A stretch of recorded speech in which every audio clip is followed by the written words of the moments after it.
Welcome back to the Deep Dive. This is where we take your sources, we peel back all the layers, and we really try to give you the essential knowledge on some pretty high-stakes topics. And today we are definitely in high-stakes territory. We really are. We're strapping in for a look at what you might call surgical mastery. We're talking about the ColoAnal anastomosis, or CAA. Right. And this procedure, it isn't just complex. It's widely considered one of the most demanding, most distal, and most high-risk forms of intestinal reconstruction a surgeon can do. So we're operating at the absolute razor's edge here. We are. You're balancing two sort of competing objectives. First, you have to remove the cancer completely. That's the oncologic goal. Unnegotiable. Exactly. But at the same time, you're trying to preserve continence. That's the functional goal. And those two things can be in direct opposition. So our mission today is to take those extreme technical and anatomical demands and, well, make them clear for you. We want to really understand what makes this the ultimate surgical test. And it is a test. You're working deep inside the body, inside the narrow, unforgiving confines of the pelvis. It's all about precision under immense pressure. There's an old saying about this, isn't there? There is, yeah. The surgical community has this aphorism that sums it up perfectly. It goes, "A colonal anastomosis saves the sphincter, but tests the surgeon." And that test, it's not pass-fail with a wide margin. No, not at all. The margins for error, we're talking millimeters, not centimeters, millimeters. And a tiny lapse can have profound consequences for the patient. Okay, so let's unpack that. Let's start with the geography, that high-stakes anatomy. You mentioned the narrow pelvis, which already sounds challenging. It is. It's a confined space. But the first thing a surgeon has to map out, absolutely nail down, is the transition zone. Where does the rectum actually end, and where does the anal canal begin? And there's a specific landmark for that. There is. You could call it the point of no return, anatomically speaking. It's the anorectal ring. That's where the rectum officially transitions into the anal canal. And the anal canal itself is tiny. It's only about 4 centimeters long. But in that 4 centimeters, you have this incredibly compact, crucial area. And it's divided into 2 segments that are, well, they're fundamentally different in how they talk to the brain. Okay, so a 4-centimeter zone that basically defines the patient's long-term comfort. What separates those two regions? The upper part is what we call the visceral segment. The lower part is the somatic segment. And the dividing line between them, this is the key. It's called the dentate line. The dentate line. It's a small anatomical landmark, but it provides probably the most critical piece of functional information a surgeon can possibly have in this procedure. And this is really the aha moment for understanding CAA, isn't it? If you're connecting the colon down to the anal canal, why is keeping that connection above this line so important? Because that line marks a dramatic shift in innervation in the nerves. Above the dentate line, the tissue is only supplied by visceral nerves. Which means it's relatively insensitive. It doesn't feel sharp pain or temperature in the same way your skin does. But below that line, you hit the somatic nervous system. And that's highly sensitive. Extremely. The sources on this are they're definitive. Any anastomosis, any connection made below the dentate line is associated with significant chronic pain and just altered sensation. Wow.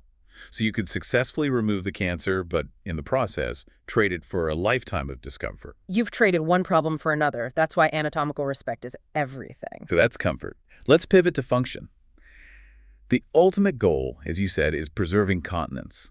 You mentioned a continence complex. It sounds like a sophisticated machine. It's a beautiful system, really. It's maintained by 3 interacting components. You have the internal anal sphincter, which is involuntary smooth muscle. That's doing most of the work at rest. Yeah, about 80% of the resting pressure. Then you have the external anal sphincter, which is the voluntary striated muscle you can consciously control.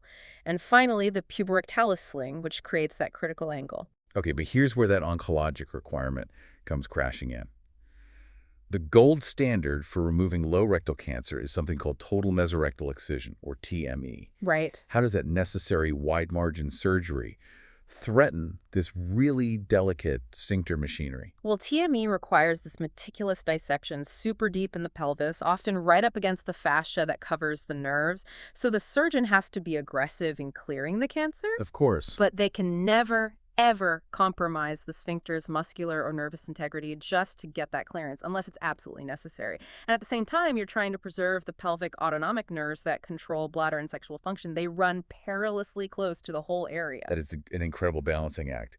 And you're adding another challenge on top of that, which is blood supply. Right. Once you remove the distal rectum, you're sacrificing a major vascular network. How does this new connection even survive? That's an excellent question. Normally, the distal rectum and the anal canal, they get this robust circulation from 3 different arteries. After a low resection like this, all of that is gone. So what's left? The success of the colonal anastomosis relies entirely on the blood flow from the proximal colon, the piece you're pulling down. So you're basically gambling the entire operation on the health of one specific artery in the colon that you've just stretched and mobilized. You are. Specifically, the marginal artery that runs along its edge. So this procedure, it transforms the surgeon.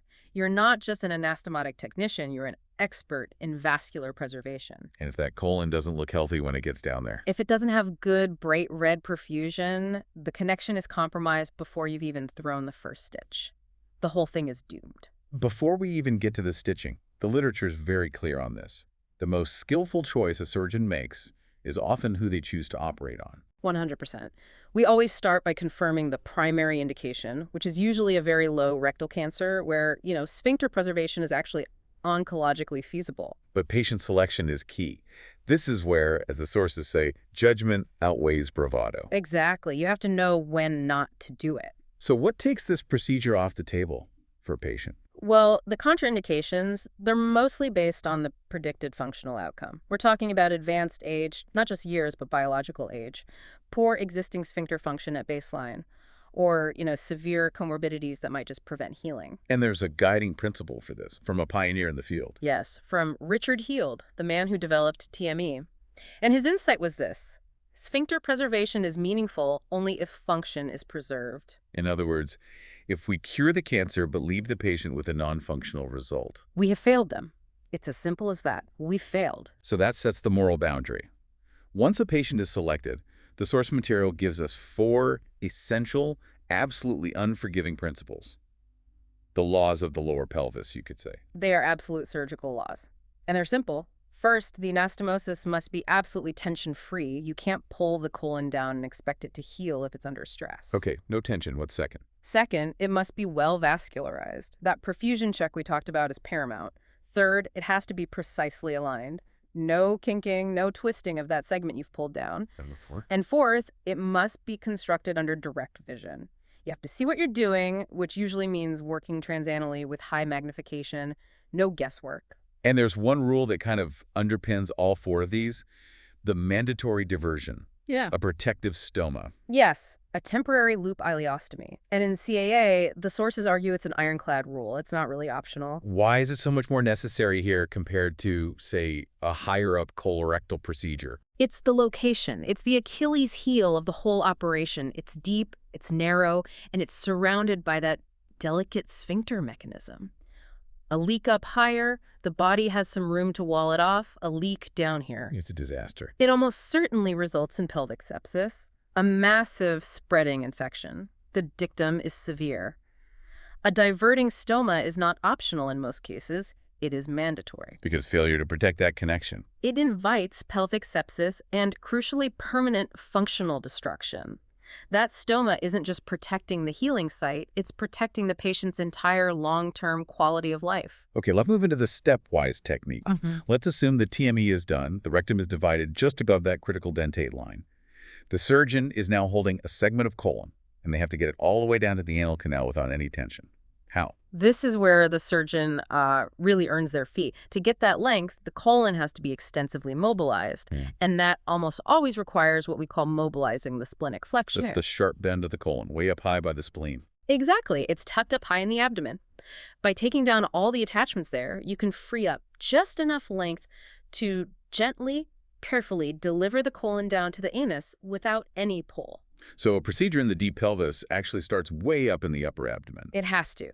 And after that mobilization, you do that final obsessive perfusion assessment. It's the last checkpoint before you commit. And you're looking for what again? Good color, Pulsatile flow in the small vessels, a clear pink margin on the colon. I mean, the maxim cannot be repeated enough. A poorly perfused colon must never be anastomosed to the anal canal. Okay, so perfusion is confirmed. Now for the actual connection, the stitching. This is often described as a hand-sewn endeavor, not something you do with a stapler. That's right. It's typically performed transanally, so through the anal opening, which lets the surgeon see the anastomosis directly. And it's a meticulous hand-sewn connection. With what kind of materials? Fine, interrupted, absorbable sutures. And you're carefully approximating the colonic mucosa to the anal canal mucosa. It's like micro-sewing, as you said before, in a deep, dark cave. This is where precision becomes the ultimate currency. Absolutely. We always fall back on the wisdom of William Halsted, the father of modern surgery, who said, "Precision is the price of healing." And what does that precision look like here? It means accurate apposition. The edges have to meet perfectly. Equal spacing between every single suture. No inversion or eversion of the tissues. This tiny, minute alignment is what prevents problems like strictures or ischemia down the road. But even after all that work, the job still isn't done. You've connected the pipe, but you haven't solved the reservoir problem. The rectum is gone. And that is the core issue that leads to something called low anterior resection syndrome, or LARS. LARS. We hear that term, but what does it actually feel like for a patient? it's often misunderstood. It's not just, urgency or going to the bathroom more often. It's a profound loss of that reservoir function. The patient can't defer defecation. They have stool clustering, fragmentation, often leakage. It can be truly, truly debilitating. So what can be done surgically to mitigate LARS and try to restore some of that storage capacity? This is where the surgeon becomes an engineer. To improve that functional outcome, you can construct something called a colonic J-pouch or perform a coloplasty. A J-pouch? You essentially fold the end of the colon on itself into a small J or U shape, and you create a new, slightly larger reservoir that sits just above the anastomosis. So you're building an artificial rectum, in a sense. In a sense, yes. And that artificial reservoir dramatically reduces the symptoms of LARS because it mimics the storage function of the native rectum. It's a critical step for quality of life. That makes so much sense. You're shifting from just connection to functional engineering. But with this level of difficulty, when things go wrong, they must go very, very wrong. They do. The stakes are incredibly high. Let's talk about those complications. Early versus late. What are the immediate dangers, the things that keep the surgical team awake at night right after the operation? Early on, the risks are acute. The big ones are an anastomotic leak, which leads to that pelvic sepsis we talked about, hemorrhage, so bleeding. And the most time-critical catastrophe is ischemia of the pulled-through colon. Ischemia. The blood supply is lost, despite all the careful checks. Right, and that demands an immediate, urgent response. What does that mean? It means immediate re-exploration. Back to the operating room right now. The sources warn that delay is disastrous. Ischemia leads to tissue death, necrotic colon, and that requires immediate removal. And almost certainly means a permanent stoma for the patient. Almost certainly. You can't wait a few hours on that. You have to go now. And then there's the anastomotic leak, leading to pelvic sepsis. Can we go a little deeper into how that infection actually destroys function permanently? What's the mechanism? We have to remember that key aphorism again. Pelvic sepsis destroys function long before it threatens life. Okay. When a leak occurs, the infection, this pelvic cellulitis, it causes intense inflammation. That inflammation leads to fibrosis, severe, dense scarring in the deep pelvis. And that scarring does the damage. It does. It doesn't just cause strictures or narrowing.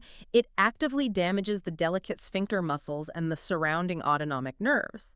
This scarring is permanent. It leads to irreversible functional impairment, even if the patient fully recovers from the acute infection. So surviving the infection is just the first battle. The long-term fight is managing the consequences, the late complications like chronic strictures, fistulas, and poor continence. Absolutely. The surgery may be over, but the recovery of dignity and function, that can take months, sometimes years.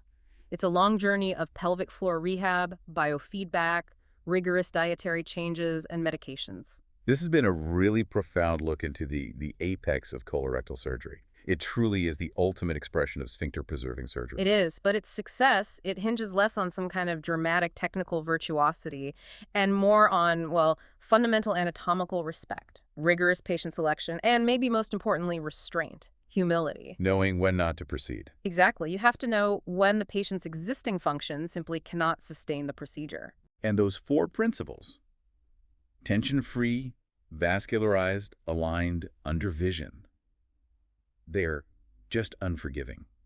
Precision is the price of healing, seems to be the central truth. It is, and this brings us back to the philosophical core of the whole thing. We can really synthesize all this knowledge with, I think, two guiding thoughts from the sources. The first one is this. Low anastomoses demand high humility. A surgeon has to be prepared to step back if the anatomy or the perfusion just isn't perfect. Absolutely. And this leads to our final challenge for you, the listener. Consider the moral weight of balancing that oncologic cure with preserved dignity and functional quality of life. A balance that's often personified by that protective measure we talked about so much. That's right. Remember that final, really powerful thought. A stoma protects dignity as much as healing. Sometimes the most skillful and most courageous choice a surgeon can make is accepting the necessity of that diversion to ensure the long-term functional survival of their patient. Thank you for diving deep with us.